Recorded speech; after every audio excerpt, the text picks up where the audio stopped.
100 आ गए। चलो अच्छा है। क्या तुम्हें पता है कि 0 को रोमन संख्या में किस प्रकार से लिखा जाता है?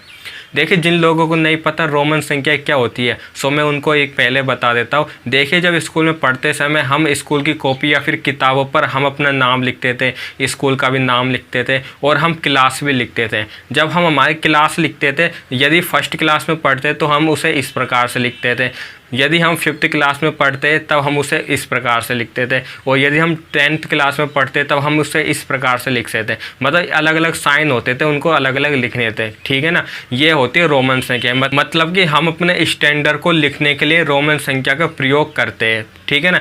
अब हमें केवल यही पता है कि रोमन संख्या में इस साइन का प्रयोग किया जाता है, इस साइन का प्रयोग किया जाता है और इस साइन का प्रयोग किया जाता है। हम 3 ही साइन जानते हैं, लेकिन मैं इससे बाद में बात करूंगा आखिर 0 को कैसे लिखा जाता है रोमन संख्या के बारे में। सबसे पहले मैं बता देता हूँ कि रोमन संख्या में और कौन से साइन का यूज किया जाता है। देखिए, 3 साइन तो हम जानते हैं, ये तीनों साइन हम जानते हैं, इनका यूज किया जाता है। इनके अलावा भी साइन होते हैं। यदि हमें 50 लिखना हो ना, तो 50 को हम कैपिटल L से लिखते हैं।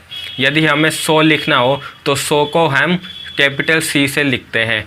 और यदि हमें 500 लिखना हो तो 500 को हम कैपिटल D से लिखते हैं। और यदि हम 1000 को लिखना हो तो 1000 को हम कैपिटल M से डिनोट करते हैं। मतलब कि 3 साइन तो हम पहले से जानते थे कि रोमन संख्या में ये साइन होते हैं, लेकिन अब रोमन संख्या में हमें 4 साइन और बता दिए मैंने कि L, C, D और M, इनका भी यूज किया जाता है। पूरी रोमन संख्या केवल इन 7 साइन पर ही निर्भर करती है। पूरी रोमन संख्याओं को इन 7 साइन से लिखा जाता है। ठीक है, ये तो हो गई रोमन संख्या को आखिर हम कैसे लिखते हैं।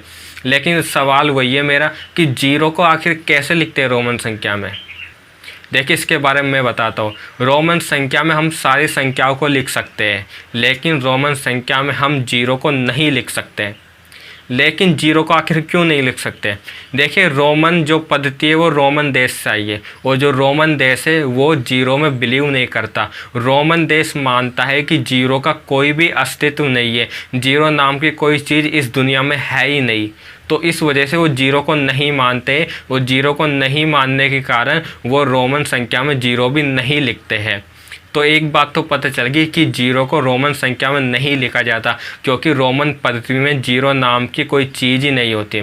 लेकिन एक सवाल अभी भी मेरे दिमाग में उठ रहा है, मैंने सोचा तुमसे पूछ लेता हूँ। ठीक है, देखिए, हमारे इंडिया में या और भी कहीं भी देश होते हैं, ठीक है, उन सभी में क्या होता है, यदि कोई डफर स्टूडेंट होता है तो उसको यदि नंबर देना होता है तो हम उसको क्या नंबर देते हैं? 0 आउट ऑफ 10। मतलब 10 में से यदि वो डफर बनता है तो उसको 0 नंबर मिलता है। ठीक है, अब बात करते हैं रोमन देश की। तो इस बात को मुझे बताना कि रोमन देश में यदि सबसे डफर स्टूडेंट है, यदि इसको नंबर देना है तब उसको कौन सा नंबर दिया जाएगा।